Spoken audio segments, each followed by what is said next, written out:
مشاهديني للتعليم العالي، مرحبا بحضراتكم وحلقه جديده من برنامجكم مصر. النهارده حديثنا عن مفهوم مهم جدا، يعني ايه رئيس.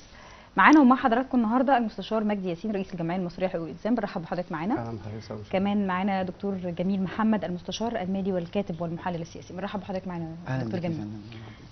يعني ايه رئيس؟ تالي كلمه فضفاضه وكبيره جدا دكتور جميل. يعني ايه رئيس بالنسبه لحضرتك كمواطن مصري اولا، قبل ما نتكلم عن حضرتك ككاتب ومحلل سياسي؟ اقول بسم الله الرحمن الرحيم. احب اشكرك على الدعوه واشكر كل الناس اللي هنا في الاعداد وفي الاستوديو. وكلمه رئيس هي كلمه بتبدا من رئيس شركه او رئيس مؤسسه بتوصل الى رئيس الجمهوريه. الاهم من معروف من مفهوم كلمه يعني ايه رئيس. يعني ايه رئيس جمهوريه مصر العربيه؟ عايز اقول له انت رئيس جمهوريه مصر العربيه. عشان ترقص مصر العربيه انت لازم تكون عارف ان انت بنتكلم على مساحه مليون متر مكعب، متر مربع. انت بتتكلم على 86 مليون مصري، بتتكلم تقريبا من 20 ل 25 مليون اسره. انت بتتكلم على بلد كبيره قوي، بلد عابره للقارات، بلد في موقع ممتاز. طبعا انت بتتكلم يعني لو كلمتك على مصر اكلمك على مصر الاهرامات ولا مصر، اكلمك على مصر الاهرامات ولا مصر السياسه ولا الاقتصاد، اكلمك على مصر المساحه ولا النيل ولا البحر، اكلمك على علاقتها بافريقيا ولا بالعالم العربي ولا بالعالم الغربي، اكلمك على البحر المتوسط ولا اكلمك على البحر الاحمر، اكلمك على الحضاره الفرعونيه ولا الحضاره المصريه ولا الحضاره اكلمك على ايه ولا ايه ولا ايه. هل انت مستوعب يعني؟ هل عارف يعني انت هتكون رئيس لايه؟ هو ده اهم ما في مفهوم الرئيس من وجهه نظري. صحيح، كلام مهم جدا دكتور جميل. والحقيقه نروح لحضرتك سياده المستشار، احنا عايزين نعرف منك بالنسبه لك كمواطن مصري يعني ايه رئيس؟ رئيس في مصر طبعا بالنسبه لنا شخص يستطيع ان هو يؤم مصر للامام، بحيث ان هو يقدر يغير يا مصر. رب ان شاء الله. تكون طموحاته اعلى من طموحات كل الشعب المصري، بحيث ان هو يقدر يحقق طموحات كل مواطن مصري من اول اقل مواطن لغايه اعلى مواطن. شخص يقدر يحقق العداله الاجتماعيه الحقيقيه اللي مفتقدها مصر بقالها تاريخ. شخص يقدر يخلي مصر قبل الدول كلها، شخص يقدر يرجع لمصر مكانتها على مستوى العالم، شخص يقدر يحقق حلم مصر انها تغير العالم كله وتخلي العالم يمشي وراها. بدل ما احنا لغايه دلوقتي نعتبر في ازيال الامم.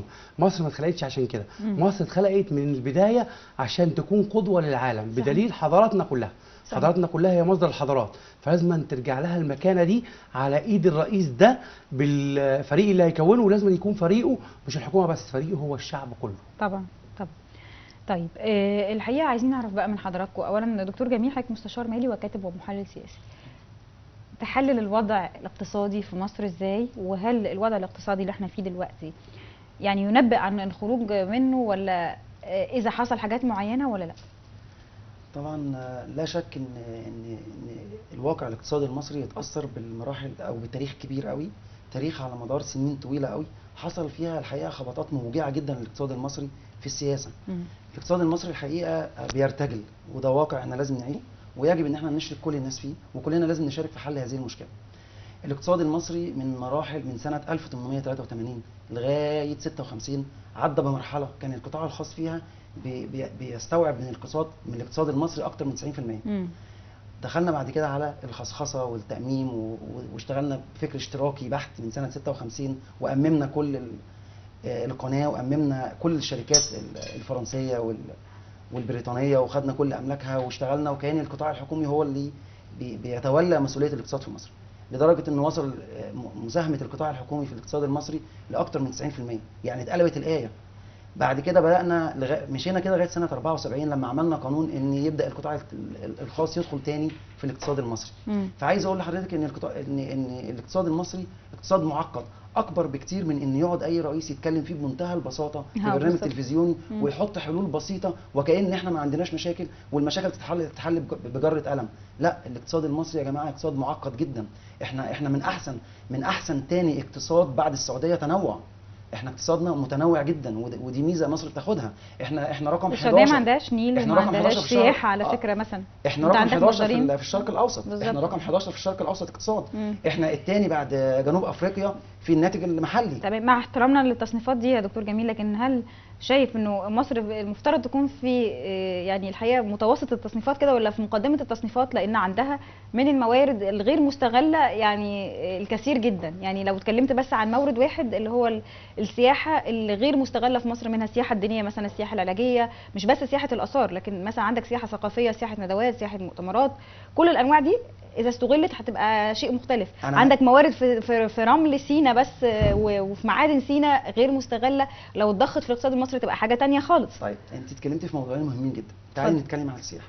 السياحه في مصر في الثلاث شهور الاولانيين يعني عملنا تقريبا 1.4 مليار دولار، وده رقم بيقل 43%. اي 3 شهور؟ 3 شهور الاولانيين في السنه، يعني السنه دي في 2014. الثلاث شهور الاولى من 2014 عملنا 1.4 مليار دولار، وده رقم قليل جدا، بيقل كتير عن السنه اللي فاتت. عايز اقول لك وصل ل 43%. فادي موضوع السياحه احنا لازم نشتغل عليه، ومفيش شك ان احنا عندنا ازمه كبيره. انت كده وانت عندك كارثه في السياحه، حضرتك اشتغلت ب 1 مليار دولار. 1.4 كنت مليار. في فتره الرئيس المعزول مرسي كنت بتطمح انك تاخد من صندوق النقد الدولي 3.8 مليار دولار، فانت بتتكلم على مليار دولار في عز الازمه وفي عز ما الدنيا بايظه تماما، دخل لك مليار. طبعا. تعالي نشوف الاقتصاد المصري اللي حضرتك بتقولي احنا عندنا ثروات كتيره جدا. تعالي نقول الثروات الغير مستغله. احنا عندنا ايه؟ احنا عندنا قطاع التعدين مثلا. احنا عندنا، انت عندك قانون كارثي تم اصداره سنه 74، ده قانون بتاع المحاجر، بتاع المحاجر واستخراج البترول. ده حضرتك عارف الناس بيه يا دكتور جميل. بالظبط، كارثي، وده قانون لازم نشتغل عليه. 64 سنه 64 القانون دوت بيسمح لك انك تبيعي كل الخامات بتاعتك، تخرجيها وتديها للناس كده ماده خام مقابل. يعني هكلمك مثلا كماده خام كمان، دي كارثه كماده خام. انا هكلمك على صناعه الاسمنت، وتستوردها بعد كده بعمله صعبه، مواد منتجه. انت طن الاسمنت بيحتاج لطن ونص خامات. الطن ونص الخامات دوت القانون ده بيسمح انك تدي للمستثمرين الخامات ديت تقريبا بدون مقابل. تاني يا دكتور جميل، عشان برضو توضح حضرتك للساده المشاهدين النقطه دي نقطه مهمه جدا، ولانه طبعا انت بتتكلم على الاسمنت ده اللي هو اصلا طول النهار في ارتفاع في اسعاره، والحديد برضو في ارتفاع في اسعاره، لانه عندك قوانين اهي يعني فعلا هي اللي تسهل للمحتكر ان هو يحتكر، وتسهل للشخص اللي عايز يتاجر في هذا الموضوع يتاجر فيه بشكل كبير جدا. هو يحقق ارباح والمواطن المصري يطحن وما يلاقيش الحديد والاسمنت. بعد كده تلاقي يعني العقارات في مصر غاليه جدا، ما هو ده يعني بالتبعيه بيأثر بعد كده على يا فندم. انا كلمتك على على المنتج. انا لو قلت لك القطاع الاقتصادي الغير رسمي، انا هكلمك مثلا على القطاع الاقتصادي الغير رسمي.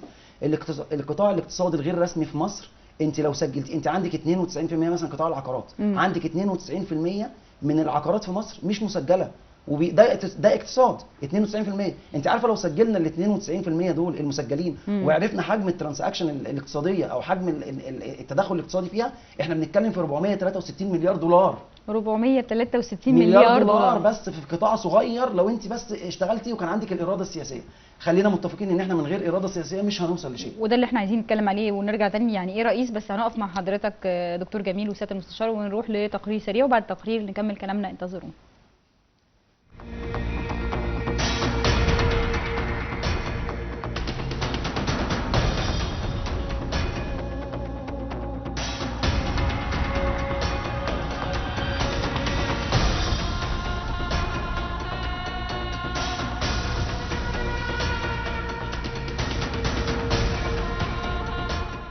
عايز والله ما يبقاش فيه محسوبيات، وموضوع الوسايط ده ما يبقاش فيه وسايط، يبقى كله يعني كل سوا، يعني الشعب كله يبقى يتعامل واحد، يعني ما فيش واحد يبقى معاه واسطه يتوظف، واحد ما معهوش واسطه ما يتوظفش، ويبقى في عداله اجتماعيه. حقق الديمقراطيه في البلد، وعايزين فرص عمل يعني وقضاء على البطاله، وفر لنا عيش وحريه وعداله اجتماعيه، هي الحاجات الوحيده اللي بنطلبها دي كل مره، يعني مطالب اساسيه، مش مفيش حاجه تانية يعني منه. فرصة عمل وكله يعني عايز شغل، مفيش حد شغال ولا زي كده يعني. انا عايز رئيس يتقي الله في الشعب، ومؤسسة كمان ناس تعينه، البطانة بتاعته ما تكونش بطانة فاسدة، بطانة تكون بتعمل لصالح الوطن. انا عايز اول حاجة ان يجي يكون حاطط في دماغه ان من ساعة الثورة قامت مفيش حاجه اتحققت للشعب المصري، فبالتالي هو معروف ان اللي هيجي ده فيه مطالب كتير جدا للمصريين، فبالتالي ان هو المفروض اللي هيجي ده لازم يحقق المطالب دي. اول حاجه احنا عايزين الامن، ده اول حاجه. الامن ده هيخلينا، لو الامن اتظبط هيخلي الدنيا دي كلها بناء على الامن موجود ومنتشر ومكثف، هيخلي الدنيا تمشي كل حاجه، في المرور، في الصحه، في الشوارع، في السياحه، في كل حاجه. انت تروح شغلك مبسوط وترجع مبسوط وتبقاش خايف، البنت تخرج من بيتها ما تبقاش خايفه، ترجع ما تبقاش خايفه. ده الامن نمره واحد. تاني حاجه في حاجه هنا في بلدنا، في عندنا فقر كتير جدا، فقر جامد. في ناس غلابه، في ناس فقراء، في ناس تعبانين صحيا، في ناس مش لاقيه تشتغل، في الحرفيين. كل ده لازم رئيس الجمهوريه يبص لان ايه الحاجه دي نسبه كبيره جدا. يعني عندك حوالي 60% من الشعب المصري، ده الكلام اللي انا بقوله له، انا واحد من ضمنهم، انا راجل حرفي، يوم ما اشتغل و10 ما بيشتغلش، وفي زي كده ملايين. فبالتالي ما يبصش للناس اللي هي بقى ايه، يعني الناس اللي مبسوطه دي اللي معاها فلوس ماشي اوكي، ماشي معاها فلوس ممكن تحل مشاكلها بالفلوس، لكن انت بص هات من الفقير لفوق.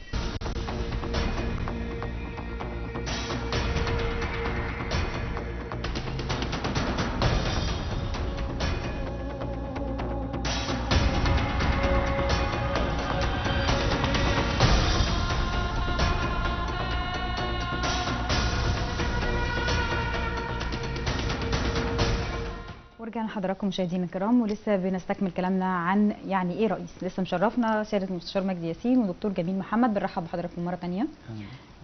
نبتدي مع حضرتك سياده المستشار، وشفت المطالب اللي بيقولها الشعب المصري، الشارع المصري مطالبه والله بسيطه جدا. مطالبه بسيطه جدا وحقه. لان طبعا اذا الرئيس اللي جاي ما عرفش ايه هم اكبر اعدائه، هو له عدوين رئيسيين، الفساد والوقت. لانه ما عندوش وقت، لازم يتخذ اجراءات سريعه جدا للقضاء على الفساد، لان حضرتك لو قضيتي على الفساد هتوفري فعلا مبالغ طائله. لو قدرتي تحققي العداله الاجتماعيه وتحققي الحد الادنى والحد الاقصى للاجور، هتحققي جزء من العداله الاجتماعيه، مش العداله الاجتماعيه كلها.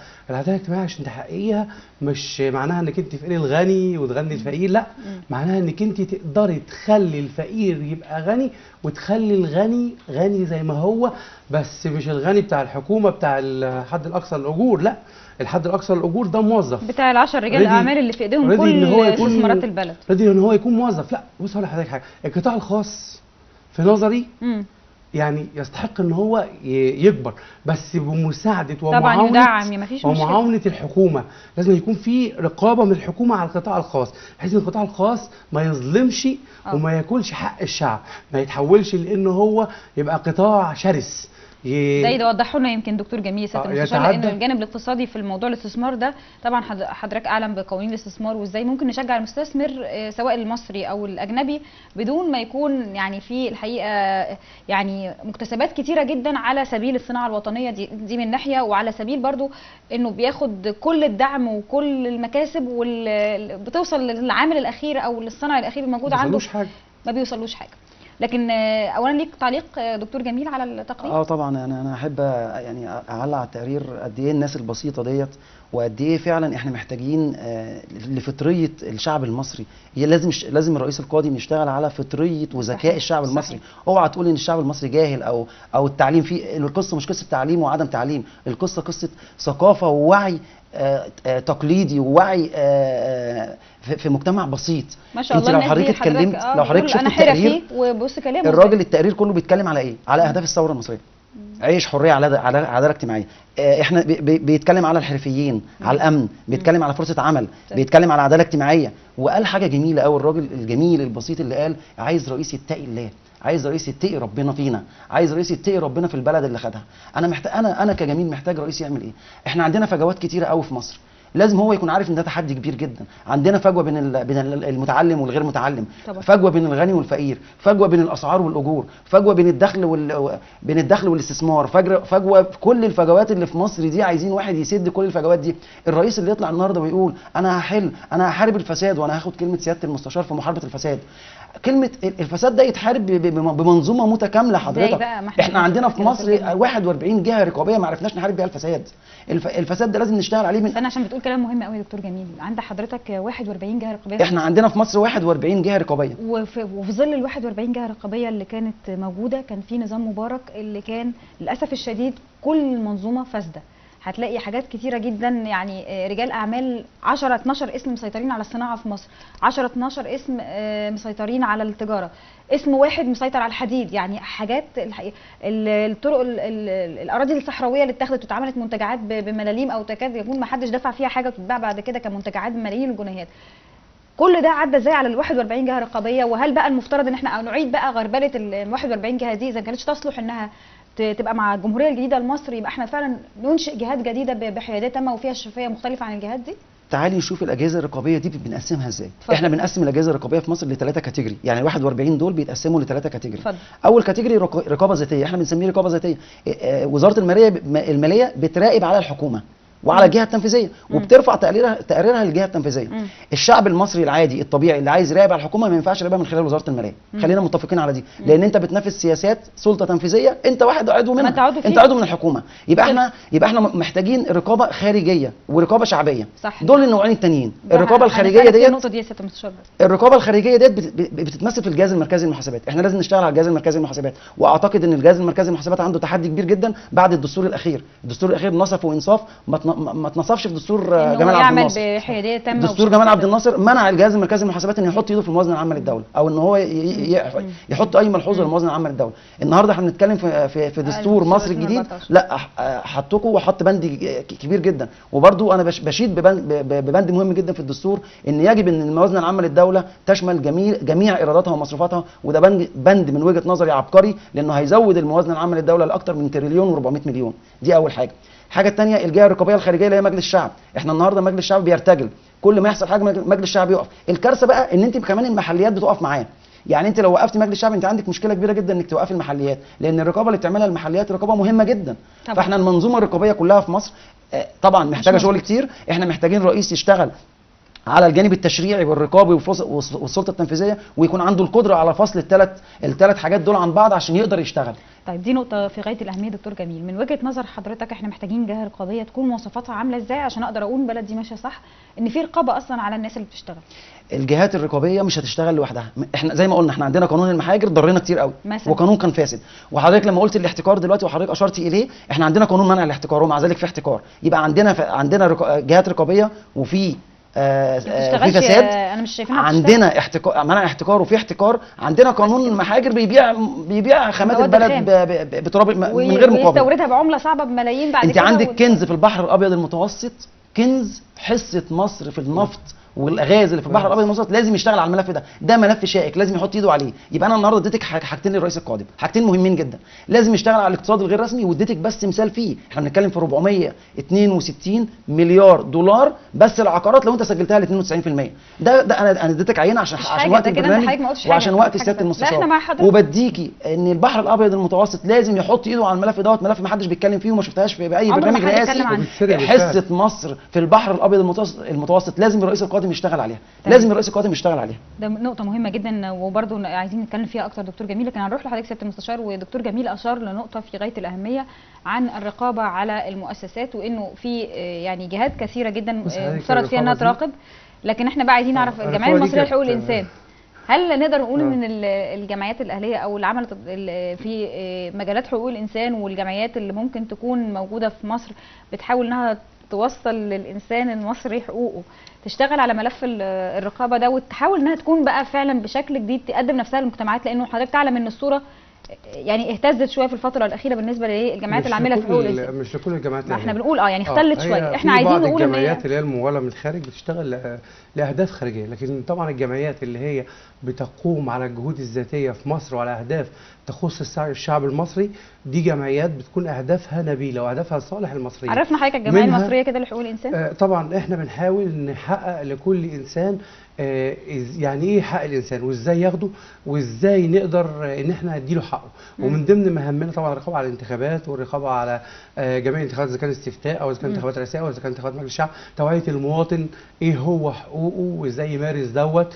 وازاي ما يتهضمش حقه وهو بيمارسه. طبعا عن طريق ان احنا بنقول له القوانين بتقول كذا، وتوزيع منشورات، وطبعا توعيه المواطن في التعامل مع الجهاز الشرطي وايه حقه تجاهه وايه حق الشرطه قصاده برضك عشان يعرف يتعامل معاها. كل الحاجات دي من ضمن المهام اللي تقوم بيها الجمعيه. طيب. غير طبعا مساعده في حل جميع المشاكل المواطن على جميع المستويات. تمام. بس تقبل المشكلة- المجتمع المصري الحقيقه يا سياده المستشار، بس خلينا نقول برضو في الفتره الاخيره اللي الجمعيات العامله في حقوق الانسان قل شويه، لا صح؟ بالعكس، الجامعات اللي لكن شغاله امتى؟ ما انا بقول لحضرتك قل شويه، مش كل الناس، لكن احنا عايزين نقول انه الناس دي بتحاول، يعني كتير منهم بيحاولوا يشتغلوا زي ما حضرتك قلت دلوقتي لحقوق الانسان المصري او المواطن المصري. مثلا حضرتك اتكلمت دلوقتي عن انكم هتوعوا الناس بضروره الانتخابات وضروره التصويت، وان هم يعرفوا ايه اللي ليهم عند الشرطه وايه اللي الشرطه ليها عندهم. لا، خلينا نقول ان كان برضو بعض الناس بتتخيل ان الجمعيات دي بتشتغل فقط ضد الشرطه، والكلام ده مش كلام مش كلام حقيقي. اصلا الشرطه يعني تلجأ لنا كمان لما بتظلم هي كمان. لما يكون جميل. حد ما احنا عايزين نوضح اهو، بيتظلم بيلجأ لنا عشان خاطر نجيب له حقه من الحكومه او من الجهاز اللي هو وزاره الداخليه. يعني احنا اصلا بنخص حقوق الانسان بصفه عامه، مالناش دعوه اذا كان شرطي او اذا كان في الجيش او اذا كان كل مواطن او شخص مصري جوه مصر بيظلم في حق من حقوق الانسان بيلجأ لينا، بنساعده على ان نجيب له حقه ده بالطرق القانونيه. طب استعديتوا للانتخابات ازاي يا سياده طبعا المستشار؟ احنا دلوقتي استخرجنا الايديهات اللي هي بتاعت الرقابه على الانتخابات وابتدينا بكل نوزع سهوله للناس. ولا كان في صعوبات بتواجه؟ لا سهله طبعا، سهله جدا. بس في بعض الجمعيات اللي هي ليها اهداف خارجيه طبعا او ليها انتماءات معينه، دي اللي ما خدتش من حق الدوله انها تقف قدامها من وجهه نظر طبعا حضرتك. لان اصلا هي هتفسد العمليه الانتخابيه، ده قانوني. صحيح. فبالتالي ما ينفعش ان هو يخش ويمارس مهام في افساد العمليه الانتخابيه، ما ينفعش. نتمنى يكون لنا لقاء ان شاء الله يا إن شاء سياده الله. المستشار بعد الانتخابات ونشوف يعني ملاحظات إن شاء حضراتكم الله. عليها إن شاء باذن الله. الله. نرجع لك دكتور جميل، واتكلمنا على نقطه مهمه جدا، الجمعيات الاهليه. حضرتك ليك اضافه في المجال ده، ان ممكن الجمعيات الاهليه تشتغل مع الدوله في الفتره القادمه لاحكام فكره الرقابه دي، اذا كانت مؤسسه الدوله نفسها الخاصه بالرقابه الحقيقه لا مش ناجحه قوي، يعني فيها مشاكل طبعا. هل ممكن يشتغل القطاع ده مع الدوله، كلنا نشتغل مع بعض كده، يبقى في مصالحه بيننا وبين بعضنا، نشتغل في صالح الدوله كلنا؟ بص حضرتك، احنا بنتكلم على مجتمع مدني. يعني الجمعيات اللي هي جزء من المجتمع المدني طبعا. مشاركه المجتمع المدني ورقابته على الحكومه هي اللي احنا، خلي بالك انا عايز اقول لك على حاجه، احنا ما بنقارن الثلاث شهور الاولى بالسنه اللي فاتت، احنا بنقارن ايه بايه. انا عايز افكر الناس بمرسي ميتر. فاكره حضرتك ال 100 يوم قد ايه دي كانت عامله ضغط على الحكومه؟ دي كانت رقابه شعبيه، هي دي كانت اي رقابه، ما كانتش في اي جهه رقابيه بتراقب عليه، دي كانت رقابه شعبيه وكان ضغط شعبي وعلى مواقع التواصل الاجتماعي. بس نجحت مصر انها تستغل الفكره البسيطه دي، وانها من خلال التواصل والضغط انه كرئيس يشيل همها. احنا عايزين ده من المجتمع المدني، وعايزينه من سياده المستشار يعني يشتغل عليه. احنا محتاجين ان هم يزودوا شويه من ان هم يتابعوا ويعملوا رقابه على الحكومه، عشان دول بيساعدوا كتير قوي الجهات الرقابيه، لان الجهات الرقابيه عندها مشكله كبيره جدا على فكره. الجهات الرقابيه نفسها، انت حرري بقى الجهاز المركزي للمحاسبات من كل قيوده عشان يعرف يشتغل، حرري مجلس الشعب من كل قيوده عشان يعرف يشتغل. تكون على الجهات الرقابيه ما بتخليهاش تقوم بعملها على الاكمل. ما ينفعش يكون تابع لرئيس الجمهوريه، ده لازم يكون جهه مستقله. ما ينفعش ترفع تقريره لوزاره الماليه، انت بترفعه ليه لوزاره الماليه؟ انت لازم ترفع لمجلس الشعب، اساسا تقريرك لازم ترفع لمجلس الشعب. معنى كده احنا محتاجين قوانين جديده تعدل ده. رئيس الجمهوريه هو راس السلطه التنفيذيه. مجلس الشعب بقى المفروض ان هو يشتغل، المفروض انه يشتغل، ولازم نحط اليات لكيفيه وقفه، حتى لو في خلل في حته تاني ما ينفعش ده يمتد لمجلس الشعب والمحليات. احنا عندنا مشكله في الحته دي، عندنا مشكله في ان احنا ازاي نحافظ على استقلاليه الجهات الرقابيه في مصر. دي من اكبر التحديات في مصر. هو الدستور الجديد اداهم استقلاليه طبعا. طبعا. طيب هنقف مع حضراتكم في فاصل سريع، وبعد الفاصل بنستكمل كلامنا وحديثنا عن يعني ايه رئيس. نروح مع حضراتكم ونرجع مره ثانيه. مصر بسكوتك ما تستخسرش فيها صوتك، بتكتب بكره بشروطك، دي بشرة خير.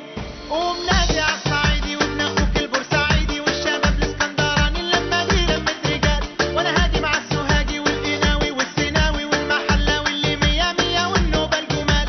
ما توصيش السويسه الدنيا هايصه كده كده، والاسماعيلاويه يا مكان والعدا. كلمني على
حضراتكم مشاهدينا الكرام، ولسه بنستكمل حديثنا عن يعني ايه رئيس. برحب بحضراتكم مره ثانيه دكتور جميل وسياده المستشار مجدي.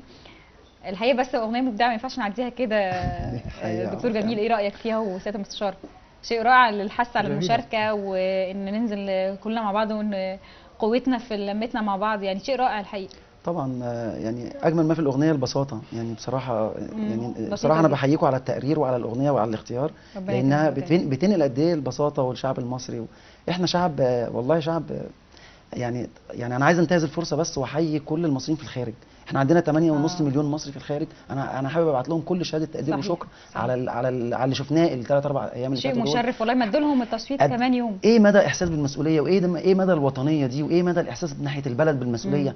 ازاي الرئيس القادم يقدر يستغل المصريين في الخارج، ازاي يقدر يشتغل عليهم. صحيح. وتوضح بس ثورة. فكره كمان مهمه قوي، انه اللي احنا عايشينه الحمد لله هو ثوره مصريه سليمه 100%، وانه الناس نزلت تصوت. لو الناس مش مقتنعه ان دي ثوره مصريه صميمه 100% ما كانتش نزلت تصوت، واللي بالذات اللي في الخارج كمان مش اللي في الداخل لسه. في نقطه لازم ناخد بالنا منها كلنا، ان خلاص ما بقاش في مصري هيسكت بعد كده.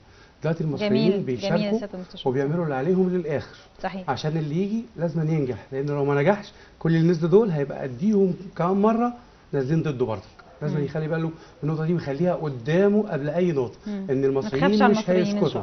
خلاص ما فيش حاجه اسمها تخاف عليهم. المصري زي ما يكون مارد وخرج بره الامم بتاعه، ما ينفعش ان هو يسكت بعد كده. فدي اكبر رقابه موجوده، واهم من الرقابه بتاعت الحكومه، واهم من اي رقابه. هي دي اللي كانت فعلا زي ما قال زميلي دكتور جميل، ان فعلا ال 100 يوم الشعب كان مستنيهم بفارغ الصبر عشان يشوفوا هينجح ولا هيفشل، وبعد كده ابتدى الفشل ورا الفشل. فبالتالي الرئيس اللي جاي من اول يوم هم مستنيينه برضه، من اول ساعه ومن اول دقيقه، لان الشعب خلاص اقتنع ان هو ما عندوش وقت يضيعه. الشعب دلوقتي مش عايز عجله انتاج، الشعب عايز صاروخ انتاج، عايز العجله دي خلاص كانت فتره وراحت، ما عادش سرعه، وعايز ان هو يشتغل. يعني الشعب كله بيقول لك عايز اشتغل، عايز احقق عداله اجتماعيه، عايز اعيش. فبالتالي الشعب ما نزل كان نازل عشان الامل وعشان يعيش، مش نازل عشان خاطر يجي له رئيس تاني يقول له هننام تاني وهنرجع لنظام حسني مبارك والانظمه القديمه. ما ينفع، كل ده مش هينفع. فيخلي باله من الكلام ده كله. تمام. طيب دكتور جميل، الحقيقه لفت نظرنا كل المصريين في الاغنيه الحديث عن الحلايب وعن النوبه الجمال. يعني بتهيألي من الملفات المهمه جدا لرئيس الجمهوريه القادم الحديث عن النوبه والحديث عن النوبه الجمال. واحنا سمعنا مؤخرا عن اجراءات عاجله لتطوير حلايب وشلاتين. تقريبا كانوا مخصص لهم 35 مليون تقريبا كاجراء عاجل كمان لتطويرهم. محطه اذاعه تقويه لمحطه ارسال. لا وفي مشروعات كتير. عمرنا ما كنا بنشوف انه حد بيتكلم ولا بيروح اصلا. المسؤولين ما كانوش بيوصلوا حلايب وشلاتين. اعتقد المسؤولين اللي راحوا اعتقد استخدموا اكتر من وسيله مواصلات، ونزلوا في مطار ناس بناس تقريبا عشان راس بناس علشان يقدروا يوصلوا. يعني شيء على فكره صعب جدا، والمسؤولين راحوا وحاولوا ان هم يعملوا حاجه. لا وفي مشروعات كتيره قوي يعني بدانا نسمع عنها. ربط الكهرباء بالسعوديه، وقناه السويس بجنوب السودان وجيبوتي وكم بلد تاني او اثيوبيا. وبدانا نتكلم عن الصحراء الغربيه والصحراء الشرقيه، فيها مشروعات بتتعمل. لا انا شايف ان في حركه، يعني في حركه. امبارح كان المهندس ابراهيم محلب موجود في اسوان. يعني الحقيقه جولاته ما شاء الله بجد. رئيس الوزراء المهندس ابراهيم محلب في حتت فعلا مهمه جدا، الوادي الجديد مره واسوان مره ثانيه، وراح المصانع في المحله. يعني هل ده يعني بدايه كده لشكل نتمنى بقى نشوفه في رئيس الجمهوريه، مش بس في رئيس الحقيقه هو المهندس ابراهيم محلب مجتهد جدا ونشيط جدا، يعني على الرغم من يعني ان بختلف في بعض الحاجات اللي اتعملت. يا ريت تقول ايه اللي حضرتك شايفه انه ممكن ان شاء الله في الفتره الجايه يتعدل. ايه يعني مثلا قطاع البترول والتعدين انا عندي فيه ملحوظات كتيره جدا، وعندي ملحوظات في كل الاجراءات اللي بتتم. في الوقت اللي بنطلع فيه بنسمع تصريحات من الوزير بان هو بيحافظ على الخامات المصريه وان هو يصنعها محليا، بيعمل عقد مع الكويت عشان يصدر شهريا خامات ونفط خام. طبعا انت بتتكلمي في حكومه بترتجل. طبعا ما اقدرش اقول حاجه على حصل. طبعا ده انت بتتكلمي في حكومه بترتجل اقتصاديا. انت قطاع التعدين كله، قطاع التعدين والبترول محتاج اعاده صياغه. احنا عندنا مشكله كبيره جدا. المفروض ان قطاع التعدين والبترول يمثل ثروه لمصر. ده دلوقتي هو بيمثل عبء على مصر للاسف الشديد. بمعنى ان احنا الشركات الاجنبيه والمصريه مثلا، هديكي مثال بسيط جدا. بنتفق معاها ازاي كقطاع بترول للكشف عن البترول والتعدين؟ بنتفق معاها بحاجتين. يا اما حاجه اسمها بروفيت شير او نسبه مساهمه ربح، او كوست ريكفري استرداد تكاليف. فطبعا انت دي في ظاهرها الكلام حلو قوي، وهم بيفتخروا قوي ان احنا عملنا، ان مصر عملت معاهم بروفيت شير بمبلغ كذا، لكن الحق والواقع اكتر من كده بكتير. لان انت بتتكلمي لو انت بروفيت شير، لو هو عمل ايراد ب 100 بيسجل لك 99، فبيوزع عليكي دولار انت وهو بتتقاسميهم، وده طبعا ده خادع. يبقى البروفيت شير الاتفاق اللي بيننا وبين الشركات ديت ده اتفاق خادع. ولو احنا عملنا كوست ريكفري، هم اللي بيعملوا الكوست بتاعتهم، مفيش اي رقابه عليهم، وقطاع التعدين والبترول متجمد تماما في رقابه حقيقيه على الناس ديت. دي ادي حضرتك ازمه ثانيه. الشكل، ما احنا عشان نعرض الشكل ده يا دكتور جميل مهم قوي نقول الشكل الصح المفروض يبقى ايه. ممكن احنا ما نكونش يعني مستوعبينه، او الساده المشاهدين مش مستوعبين ايه الشكل الصح المفروض يتعمل في هذا القطاع. بص حضرتك، احنا عندنا شغل في القطاع ده كبير جدا، شغل تشريعي وشغل قانوني وشغل في اعاده صياغه قوانين الاستثمار. لازم نعيد صياغه قوانين الاستثمار والعقود اللي بنعملها مصر. لازم نشوف ثروات مصر ديت عشان تطلع، دي شروط كتيره قوي عشان نطلع ماده خام بره مصر. فهو ده، هي دي من ضمن الملحوظات اللي كانت على بعض تصرفات افراد الحكومه. لكن طبعا لا يؤثر تماما ان الباشمهندس ابراهيم محلب حد محسسنا بحركه على الاقل، ودي حاجه مهمه جدا. ومش محسسني ان هو رئيس مؤقت، ومش مش محسسني ان هو جاي رئيس وزراء مؤقت وهيمشي. لا، انا حاسس ان هو بيكمل. احنا بنتكلم على خطط ل 2015. احنا عنده يعني انا عايز ارجع لموضوع الرئيس طبعا عنده تحديات كبيره جدا. مبدئيا لازم يشتغل على الفجوات الكبيره قوي اللي في مصر اللي احنا قلنا عليها. لازم يشتغل على الاقتصاد المصري. احنا بنتكلم في اقتصاد حجم الدين الداخلي والخارجي 100% من الناتج المحلي. احنا بنتكلم في كارثه. احنا بنتكلم في احتياطي نقدي 17 مليار دولار. ودايما على فكره يعني عندنا مشكله في المعلومه، دايما ما بيكملوناش المعلومه. كل اللي بيطلع يقول لك الاحتياطي النقدي 17.4 مثلا مليار دولار، ما بيقولش بيغطي وارداتنا بكام يوم او كام اسبوع، لان هي دي اهم معلومه. مش مهم هو ده المقياس الحقيقي، مش مهم الرقم. فدايما تلاقي تصريحات المسؤولين، انا عندي برضو مشكله كبيره في الحته ديت، بيديكي دايما ربع الصوره، ونقعد احنا نتكلم على ربع الصوره وثلاث ارباع الصوره احنا مش عارفينها. دي بقى نقطه يا دكتور جميل هي تطلبها من رئيس الجمهوريه القادم. قواعد البيانات في كل حاجه مفقوده في مصر. يعني انه يعني مثلا بجد مالكش قاعده بيانات انت وارداتك كام، صادراتك كام، مالكش قاعده بيانات انت منتجاتك الزراعيه دي كافياك ولا لا، محتاج ايه، مين بيصدر مواد خام، مين سايب المواد المصنعه. كل الكلام ده صح؟ انا هقول لك حاجه كويسه جدا. انت مش كده وبس، ده انت اللي مسجل عندك كارثي. يعني ما بالك لو ما سجلتيش، يعني ما بالك اللي ما تسجلش. يعني لما اقول لك ان مصر بتفقد في اليوم الواحد 90 فدان اراضي زراعيه في اليوم الواحد. لما اقول لك ان احنا الاراضي الزراعيه استصلاحها قل 43% عن السنه اللي فاتت. لما اقول لك ان احنا بتتكلم الحكومه على انها عندها مليون فدان جاهزين للاستثمار الزراعي. الرئيس القادم هينفذ اللي انا بقوله ده كله وهيكمل على الحكومه، ولا هيجر خط ويبدا من جديد؟ دي كارثه، دي مهمه جدا. لازم كل اللي جاي يشتغل وزن دستور وسياسه وقانون. بس قول لي قانون احترمه، ما تقوليش قانون محاجر بيبيع ثروات مصر نحترم القانون مؤقتا، بس لغايه ما يجي حد يشتغل على القوانين. انت عندك الذهب برضه نفس الفكره اعتقد، برضه في شركات، ما هي مناجم الذهب، ما هو المحاجر والذهب والذهب معاها صح، واخده نفس الفكره، والذهب مصر كله بره ويطلع لك بعد كده المواد. يعني الحقيقه نتمنى بجد الملفات دي تتفتح وبقوه الفتره الجايه ان شاء الله. نرجع لحضرتك سياده المستشار، والاصوات بقى ان شاء الله الفتره الجايه مهمه جدا. احنا عايزين نعرف اهميه صوت المواطن المصري الرئيس الجمهوريه اللي هيختاره هتكون ايه المره دي بالذات غير اي مره ثانيه؟ المره دي بتحدد مصير مصر. فزي ما تقول كده، حتى لو مش مقتنع انزل ادي صوتك للي انت حاسس ان هو هيغير مصر ويحقق احلامك، لان احلام المواطن او تجمع احلام المواطن هي حلم مصر. صحيح. اهم من اي شيء، لكن اللي مش هيحقق احلامك ما تختاروش. فده اللي احنا محتاجينه انت كمواطن كده مع نفسك، واقعدي مع نفسك وشوفي اللي هيحقق. لازم يفكر في ده هيفيد مصر بايه، او هيفيدني كشخص بايه واسرتي، لان تجمع الفايده بتاعت المواطنين هي مصلحه مصر. ده اللي احنا محتاجينه في اللي جاي، وعلى اساس ده اختار، عشان اما تختاره وتديله الفرصه ويرجع ما حققش احلامك، ساعتها انت برضك لا تشيله.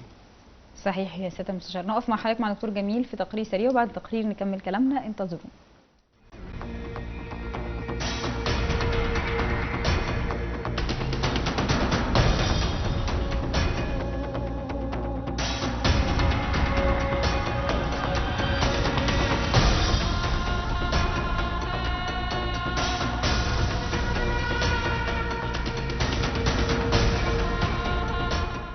بالنسبه للرئيس القادم طبعا احنا ندعمه ازاي؟ احنا نعمل بجد فعلا من ضميرنا كده ونخاف على عملنا.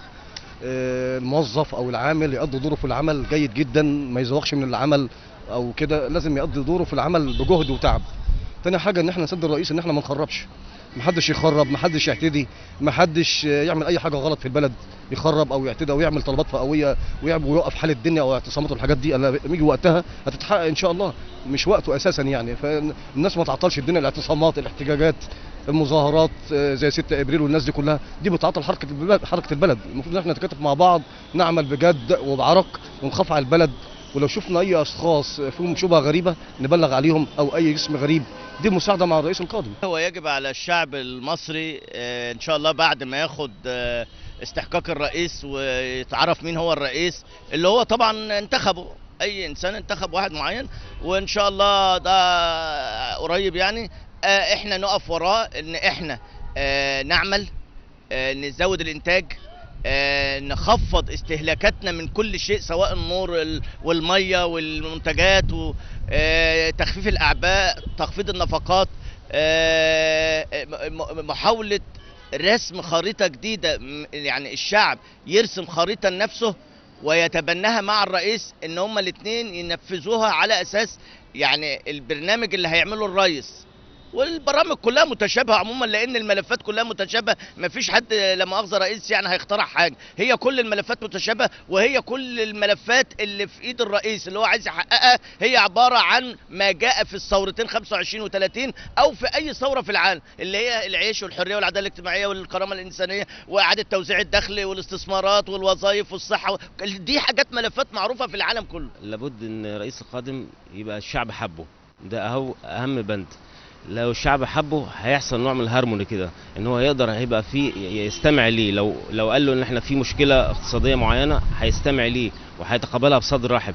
دي اهم حاجه، ان انت يبقى في تواصل بين الانسان المصري دلوقتي شريك في السلطه، ما عادش زي زمان كمالة خانة، دلوقتي شريك في السلطة، بينزل ويدي صوته. عشان انت تحافظ على المشاركة في السلطة لابد ان انت تقدم كل السعي وكل التعاون مع الرئيس القادم بأي صور من الصور، لان المرحلة الجاية محتاجة تضافر ومحتاجة تعاون كل الجهات. محدش هيقدر يشتغل لوحده، الرئيس لوحده مش هيقدر يشتغل، ده عبارة عن فرد فقط في داخل منظومة كبيرة جدا. يبقى لازم كل واحد داخل المنظومة دي يقوم بعمله على أكمل وجه، على أساس تتحقق كمالة هذه المنظومة.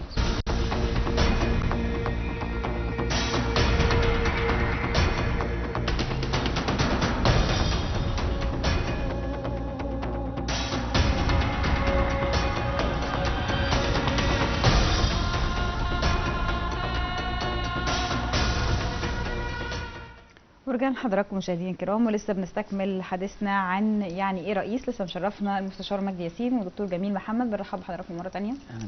يمكن دكتور جميل وسياده المستشار اتكلمنا كتير قوي عن المطلوب من الرئيس القادم. ايه المطلوب من المواطن؟ يمكن في التقرير بعض المواطنين وضحوا ده، يعني المواطن قال لازم نشتغل وبعد ما ناخد الاستحقاق الرئاسي، وبيستخدم كلمه الاستحقاق ده لانه يعني بقى عارف انه ده حق ليه. قال ان احنا لازم نشتغل ولازم ننتج ولازم نعمل حاجات كتير قوي. يعني فعلا زي ما الرئيس مطلوب منه حاجات، المواطن المصري لازم برضو يختلف شويه. المواطن اتربى في نظام مبارك والحقيقه اتعود على اشياء سلبيه كتيره جدا واخلاقيات سلبيه كتيره جدا في مجال عمله. لازم بقى يرجع للمواطن اللي كان موجود قبل الفتره دي. انا بحب اوجه رساله للمواطن المصري، بقول له ارجوك خليك مواطن مصري. يعني نفسي تبقى مواطن بمعنى الكلمه. ازاي يا دكتور جميل؟ لازم تحب البلد دي وتشتغل عليها. البلد فيها حاجات سلبيه مش مختلفين معاك، انت عندك مشكله ماديه مش مختلفين معاك. احنا عندنا 3.5 مليون عاطل عايزين نشتغل عليهم. ده مواطن عامل لك مشكله، وجوده من غير شغل دي كارثيه.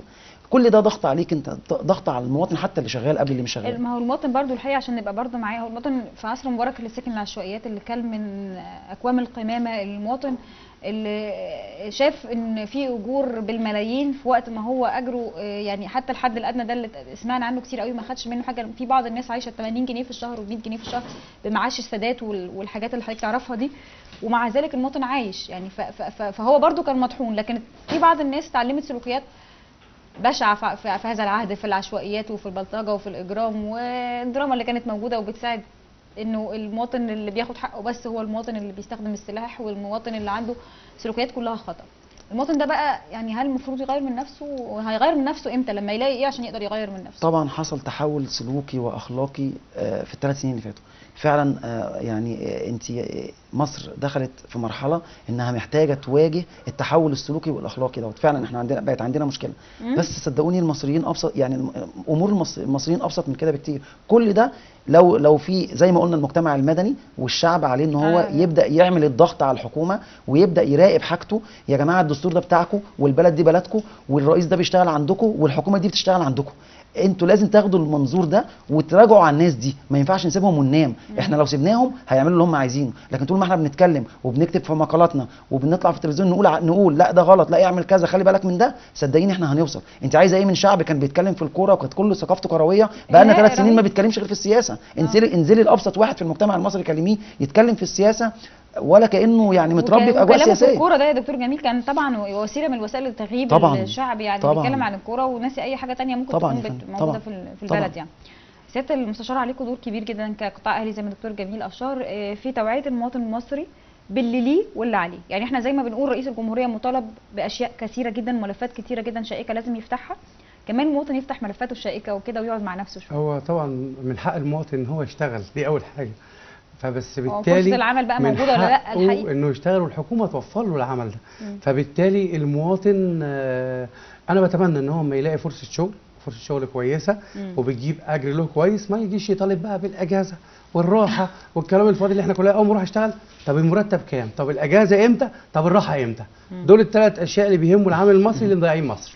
تقبل فرصه العمل كمان، يعني الحقيقه مش لازم اكون زراعه، لازم يرضى بالموجود يمكن وبعد كده يحقق اللي هو عايزه بعيده شويه عن تخصصك. مش شرط يشتغل في مجاله، ممكن يشتغل في اي مجال تاني. انا في مبدا كده ونظريه احنا مقتنعين بيها او انا مقتنع بيها في حياتي، ان اللي بينجح في اي شيء ينجح في كل شيء. صحيح. دي اساس الحياه. لكن اللي يفشل في شيء بيفشل في كل شيء. بيوفر اجر وبيوفر ايوه. فبالتالي هو اللي مضيع العامل المصري عندنا. اولا ان هو بيروح يشتغل بيدور المرتب كام، الاجازه امتى، الراحه امتى. فبالتالي هو مش رايح عشان يشتغل. لكن لو رايح عشان يشتغل وهو من غير ما يشتغل جالك مرتب قليل، بعد كده هتتعلم، هتبقى عندك خبره، هتزود مرتبك بنفسك، هتخلي العمل محتاجك، هتجبر المكان ان هو يزودك. انت دلوقتي مثلا ما بتاخدش راحه، مع الوقت هتلاقي غصب عنك بيديك راحه عشان تديله انتاج اكبر. ما بتاخدش اجازه، مع الوقت هيديك اجازه عشان تديله انتاج اكبر. رمضان وفي 6 اكتوبر بتدور على عمال مش لاقي. القطاع الخاص كله متدمر بسبب العمال. مش لاقي عمال. احنا عندنا هنا بطاله مقنعه مش بطاله حقيقيه. ليه؟ كل واحد عايز يشتغل على مكتب، عايز ياخد مرتب ويروح ياخد المرتب وياخد اجازه وياخد راحه ويصيف ويعيش حياته، وفي الاخر مصر تبقى كويسه. فده كله ما ينفعش. لازم المفهوم بتاعنا كمصريين يتغير. ايه اللي خلى مع احترامي يعني الغني غني قوي والفقير فقير؟ الغني الشريف، مش الغني اللي هو استنفع من قوانين مبارك ونظام فساد مبارك. لا، الغني الشريف دوت اللي هو يستحق الغنى اللي هو فيه عشان بيشتغل قد المواطن العادي في نظري ما يعادل 6 مرات على الاقل. وطبعا الشيخ الشعراوي الله يرحمه قال ان البني ادم اللي بيشتغل قد البني ادم العادي مرتين بيعيش كويس، اللي يشتغل 3 مرات بيعيش اهله كويس، اللي يشتغل اكتر من كده بيعيش حوالين منه كلهم كويس. فده القائد. فاحنا محتاجين ده. صحيح. حتى الرئيس اللي جاي لازم يكون كده، ما يجيش رئيس كسلان وقاعد لي في وسط الحرس وما بيظهرش علينا وخايف ومرعوب وفي الاخر هيقدم مصر. لا، ده احنا محتاجين نحس انك انت موجود في وسط الكناسين، موجود في وسط الاقتصاديين، موجود في وسط الاعلام، موجود في كل مكان. حتى لو انت مش موجود تكون موجود بافكارك وبنظرياتك اللي انت ارستها في وسط الناس، قدوه ليهم عشان تقدر تغير البلد دي. هو ده اللي احنا محتاجينه في اللي جاي. لان العقيده عند الناس لازم تتغير، ومش هتتغير الا بالقدوه من الرئيس والحكومه اللي معاه. وبعدين في ملحوظه مهمه جدا، الرئيس اللي جاي في مهام كتيره من مهامه اتخذت وراحت لرئيس الوزراء. يعني يعتبر الرئيس اللي جاي بيتمتع ب 15% من مهامه بس حسب الدستور الجديد. فبالتالي رئيس الوزراء عليه عبء كبير، بس الرئيس اللي جاي هيتعاون معاه. فبالتالي لازم أن يكون نجاحهم الاثنين مع بعض. ومجلس الشعب اللي جاي الاغلبيه اللي فيه هي اللي هتختار الحكومه اللي جايه. اذا ما فلحتش في كده الرئيس هو اللي هيختار. وبالتالي مجلس الشعب اللي جاي عليه عبء كبير قوي. والدستور الجديد برضك فصل ما بين السلطات اللي هي السلطه التشريعيه والسلطه التنفيذيه والسلطه القضائيه. فبالتالي في رقابه من ال3 سلطات على بعض. وفي اللي بيراقب ده كله اللي هي السلطه الاعلى اللي هو الدستور اللي ما حدش يقدر يخالفه، اللي هو يعتبر البرنامج بتاع الشعب كله اللي هو اقر واستفتي عليه. صحيح. هنقف مع حضرتك سياده المستشار دكتور جميل وفاصل سريع، وبعد الفاصل نستكمل كلامنا، انتظرونا.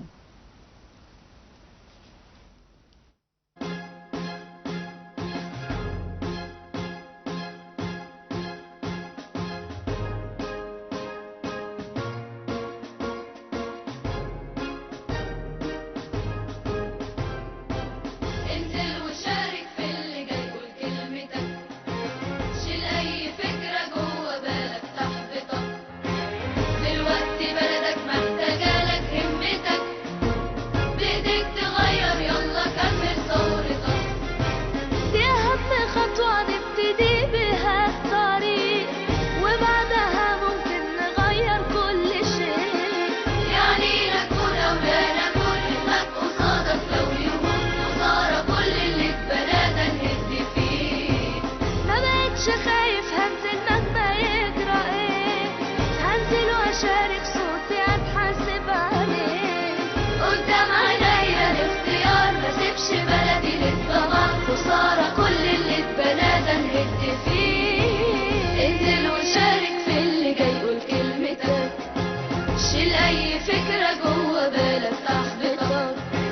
دلوقتي بلدك محتاجالك همتك، بإيدك تغير يلا كمل ثورتك، دي أهم خطوة نبتدي بها الطريق، وبعدها ممكن نغير كل شيء، يعني نكون أو لا نكون حلمك قصادك، لو يبوظ ورا كل اللي اتبنى ده نهد فيه، ما بقتش خايف هنزل مهما يجرى ايه، هنزل واشارك صوتي اتحاسب عليه، قدام عينيا الاختيار ما سيبش بلدي للضمان خسارة، كل اللي اتبنى ده نهد فيه، انزل وشارك في اللي جاي قول كلمتك، شيل اي فكرة جوا بالك تحبطك، دلوقتي بلدك محتاجالك همتك، بإيدك تغير يلا كمل ثورتك.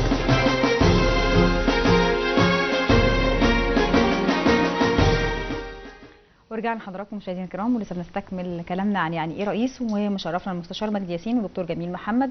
رجعنا لحضراتكم مره ثانيه برضه نفس الفكره، انزل وشارك. يعني مهم المشاركه جدا دكتور جميل. الحقيقه يمكن كلامنا ده كله ما ينفعش ان احنا نتكلم عليه ويعني ايه رئيس وانت عايز منه ايه غير لما اصلا تنزل وتدي بصوتك.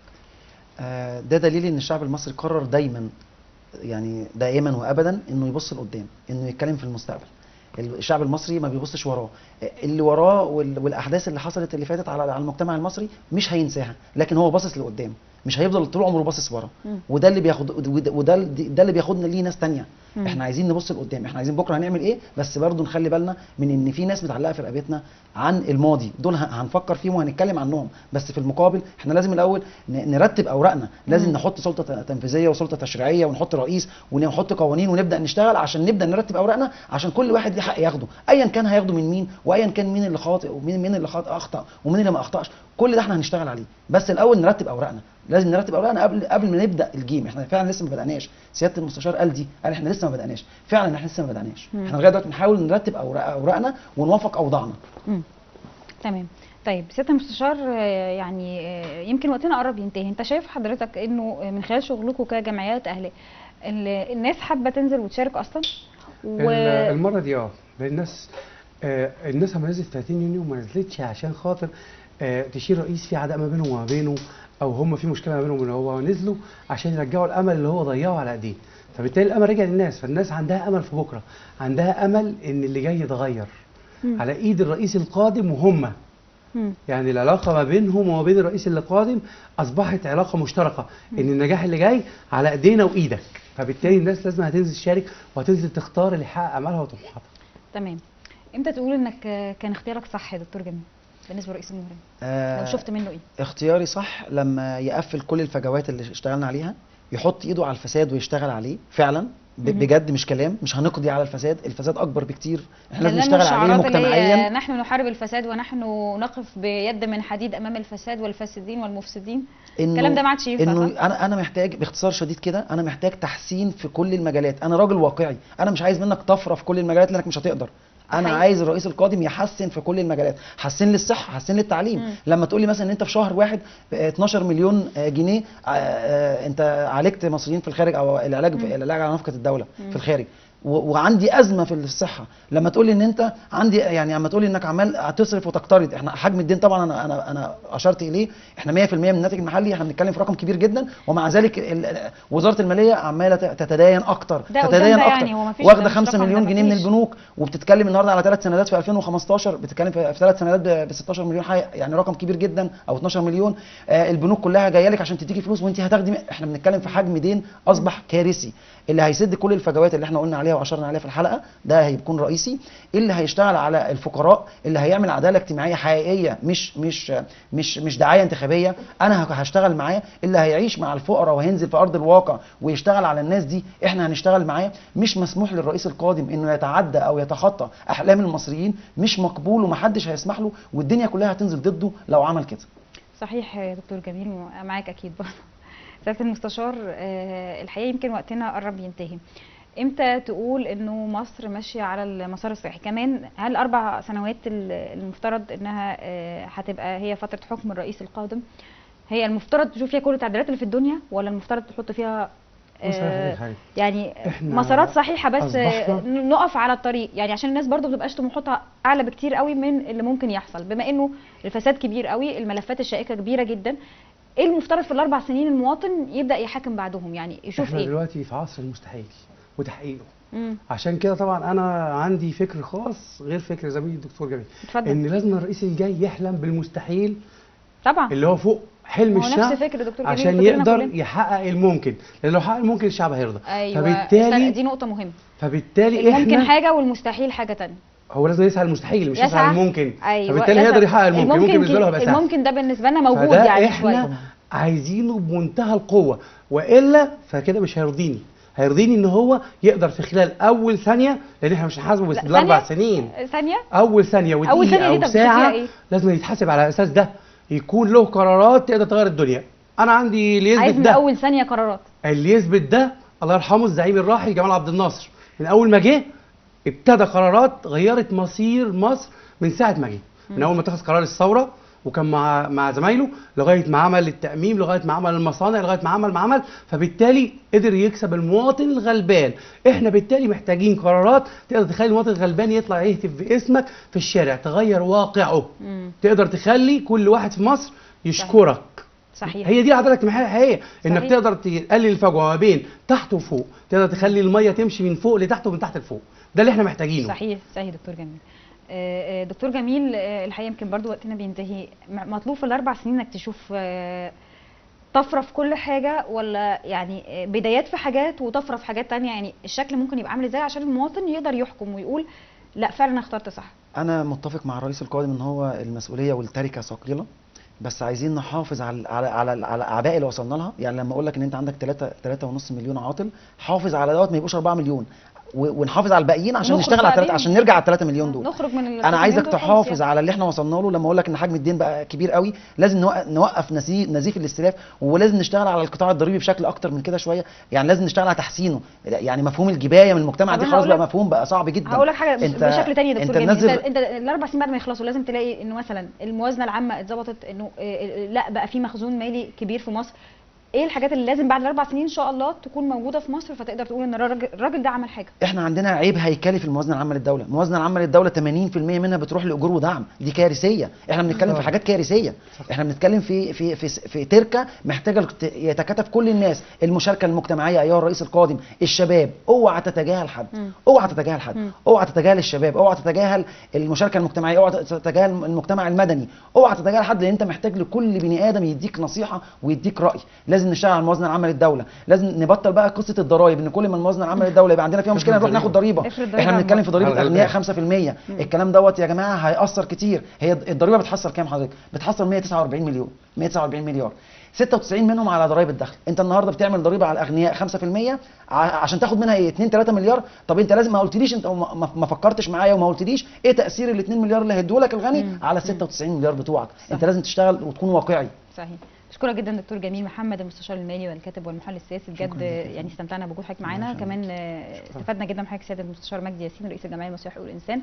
عليكم شغل كتير جدا الفتره الجايه، والناس برضه بتشتغل في الاقتصاد وفي التحليل السياسي عليكم شغل كتير قوي. ويمكن هناخد من كلمه المواطن المصري اللي كان معانا في تقرير اللي قال احنا عايزين رئيس بيتقي الله. فعلا لو وصلنا للمرحله دي باذن الله هنشوف مصر مختلفه. بنشكر حضراتكم جدا على وعد بلقاء جديد وحلقه جديده من مصر.